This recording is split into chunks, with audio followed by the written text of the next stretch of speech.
Bem, por que poupar a igreja e ter esses selados, somente esses selados aqui? A explicação exata de por que somente os selados é muito mais complexa, em que talvez eu fale somente no último vídeo mesmo, porque realmente é polêmico. Mas o motivo de poupar a igreja seria o mesmo princípio de Jó e de Sodoma. E no final vai fazer sentido.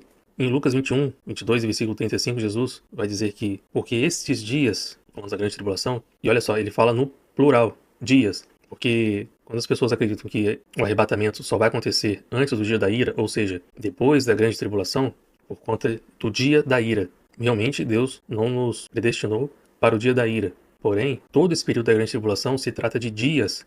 São dias de vingança, para se cumprir tudo o que está escrito. Então, todo esse período se trata disso. A gente vai ver que nas trombetas, tantas coisas que vão acontecer. E depois, os cálices, apaga. Então, vamos com calma porque é muita informação. E Jesus continua, pois há de sobrevir a todos os que vivem sobre a face da terra, né? Sobre todos os que estiverem aqui. Porém, se a igreja realmente for retirada, né? O espírito dessas pessoas ficando somente os corpos, eles já não vão sofrer. E em 2 Pedro 3,7, os céus que agora existem e a terra, pela mesma palavra, têm sido entesourados para fogo, estando reservados para o dia do juízo e destruição dos homens ímpios. E em 2 Tessalonicenses 3, de 1 a 3, Paulo também fala que para que pudéssemos orar, para que sejamos livres dos homens perversos e maus, porque a fé não é para todos. Todavia o Senhor é fiel. Ele vos confirmará e guardará do maligno. A gente vai ver que Satanás e seus anjos vão perder suas posições nas regiões celestes e todos eles vão ser lançados aqui na terra. Eles vão estar aqui. O nível de opressão vai ser de uma forma que nunca foi vista. E Deus está falando, ele vai nos livrar do maligno. Isaías 66:16. Porque com fogo e com a sua espada entrará em juízo com toda a carne, e serão muitos os mortos da parte do Senhor. Não todos, mas muitos. E tem um motivo para isso, e eu não sei quando que eu vou apresentar essa outra teoria. Porque haverá ressurreição para a vergonha e também ressurreição para a vida. São duas.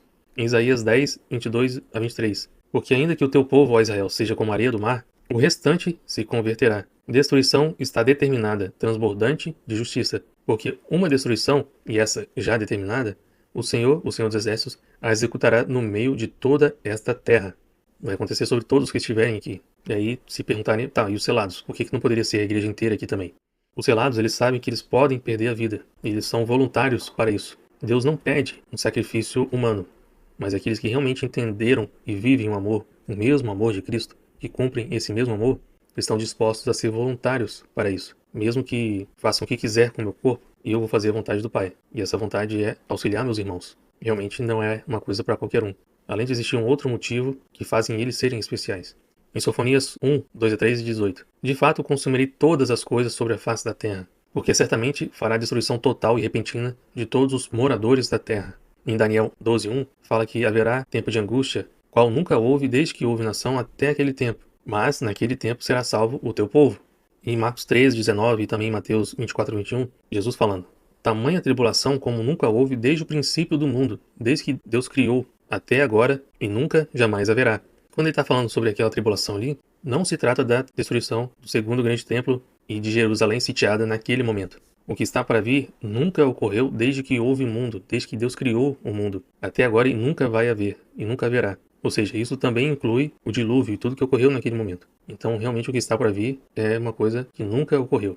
Em Sofonias 3:6, exterminei as nações, as suas torres estão assoladas, fiz desertas as suas praças, a ponto de não haver quem passe por elas. As suas cidades foram destruídas, de maneira que não há ninguém que as habite. E aí João está falando o seguinte em João 3,18. Quem nele crer não é julgado. O que não crê já está julgado, porquanto não crê no nome do unigênito Filho de Deus. Porém, também existem pessoas que acreditam que estão salvas por crerem no nome de Cristo, mas não vivem isso. E se não vivem, é porque, na verdade, não creem. Se não morreram para o pecado, para nascer esse novo espírito e então viver em Cristo, e essa ser a vida de Cristo, eles na verdade não creem. E a gente vai ver daqui a 2 vídeos isso mais detalhadamente, em que se a minha fé ela é consumada, confirmada pelas obras, e o apóstolo Tiago diz que a pessoa não é salva por fé somente, mas por fé e por obras, porém as obras vêm primeiro. Por isso que Jesus fala para aquele jovem rico, vende tudo que você tem, as suas posses, reparte entre os pobres, e depois vem e me segue. Ou seja, você confirma, você realmente agiu de acordo com aquilo que você crê, você realmente crê nas palavras de Jesus. Depois você vai e segue. E o jovem rico não conseguiu fazer isso. Mas o publicano, o chefe dos publicanos, conseguiu. Realmente ele vendeu suas posses, porém, como ele tinha roubado, ele pagou 4 vezes mais a cada um que ele tinha roubado. Repartiu entre os pobres e depois foi seguir a Cristo. Então as obras têm sim uma importância muito grande, porque se Jesus falasse pra gente hoje, vende o que você tem, as suas posses, e depois vem me segue. Se ele dissesse isso pra gente, agora, será que a gente faria? Ou seria como o jovem rico que ficou triste e não fez? Ou como o publicano que, arrependido e também reconhecido que havia roubado, procurou a reparação, também vendeu suas posses, repartiu e depois foi seguir a Cristo. Então, essa palavra, na verdade, não é somente para aqueles e para aquele momento. É para nós hoje, permanece. A igreja em Atos e toda a pregação dos apóstolos se baseia nisso também. Você realmente fazer essas coisas. Sendo que parece, né, as pessoas vão querer julgar. Pois o que está falando, realmente a gente é salvo por obras. Mas sabe o que realmente vai fazer com que você venda suas coisas? Aquilo que você não utiliza, você não tem tanta necessidade. Por exemplo, eu tenho 2 carros ou 2 veículos, eu só preciso de um. De verdade, eu só preciso de um. Então você vai, vende e reparte. Ou você tem 2 casas ou mais, mas você precisa viver somente em uma. Você as vende e reparte. Não com os líderes, estou falando com quem realmente precisa. Com os pobres e necessitados.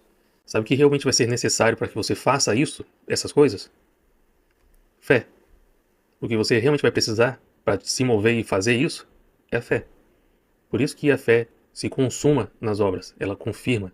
Porque uma vez que você realmente conseguiu fazer algo que as pessoas normais, que estão presas nesse mundo e com as riquezas deste mundo, vivendo sobre a tutela do Deus deste mundo, não conseguem.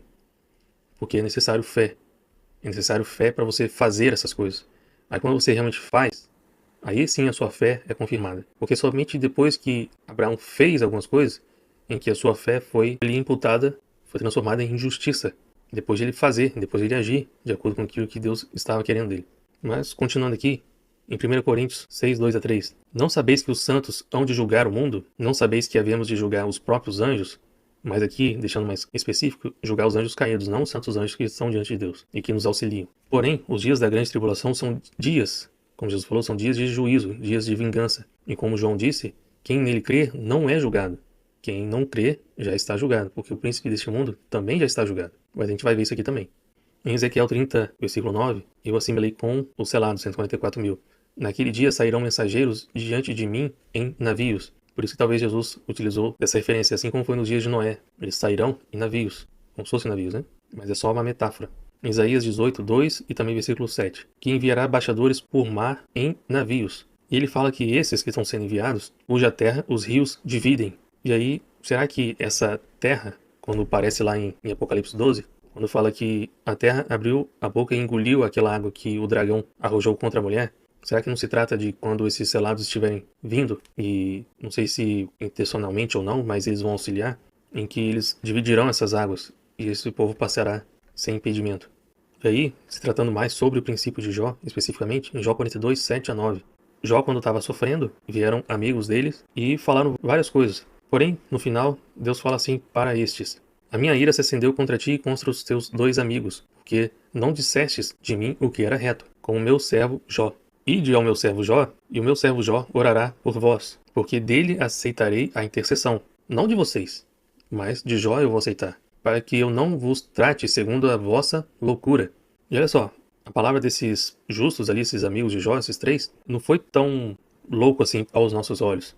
Não é uma blasfêmia, eles até tentaram defender Deus, mas eles não falaram corretamente, não falaram o que era reto. E aí, veja só, a nossa geração ela é tão perversa que fala tantas coisas. Será que não é por isso que agora vai vir essa grande tribulação, para que Deus trate segundo essa nossa loucura, a loucura que está esse mundo? E o que esses amigos de Jó fizeram? Fizeram como o Senhor lhes ordenara. E o Senhor aceitou a oração de Jó, não a deles, mas a de Jó. Esse é o principal motivo desses selados, de eles estarem aqui. Porque mesmo aqueles que estiverem aqui, estiverem clamando, Deus não vai aceitar mais a intercessão deles. Tudo aquilo que eles fizeram, praticaram, toda essa loucura que viveram, tendo prazer na iniquidade, sendo também o significado da palavra iniquidade, aqueles que praticam a iniquidade são aqueles que são opostos à equidade, não querem repartir os seus bens, não querem abençoar o próximo. Então, esses selados vão estar aqui para isso, para eles serem como se fossem esses sacerdotes, em que Deus sim vai aceitar deles a intercessão. Isaías 26, 7. A vereda do justo é plana. Tu, que és justo, aplanas a vereda do justo. É estranho essa frase. Poxa, Se eu sou justo, por que eu tenho que aplanar a vereda de outro justo, já que ele também é justo? Ou será que ele vai se tornar justo? E eu estou auxiliando ele nesse processo. Então, eu creio que assim será também. Em Isaías 1:9, se o Senhor dos Exércitos não nos tivesse deixado alguns sobreviventes, já nos teríamos tornado como Sodoma e semelhantes a Gomorra. Por isso que eu creio que será esses dois princípios, como o princípio de Jó, em que Deus aceita a intercessão dele, e como também esses sobreviventes que são deixados, porque se não houvessem, Deus já teria tratado este mundo como Sodoma e Gomorra, trazendo a destruição sem mais este momento de arrependimento, esse momento extraordinário de arrependimento. Então, porque o momento de arrependimento já está, já acontece, mas não quer atender. Então Deus vai dar esse momento ainda mais extraordinário para que possam fazê-lo.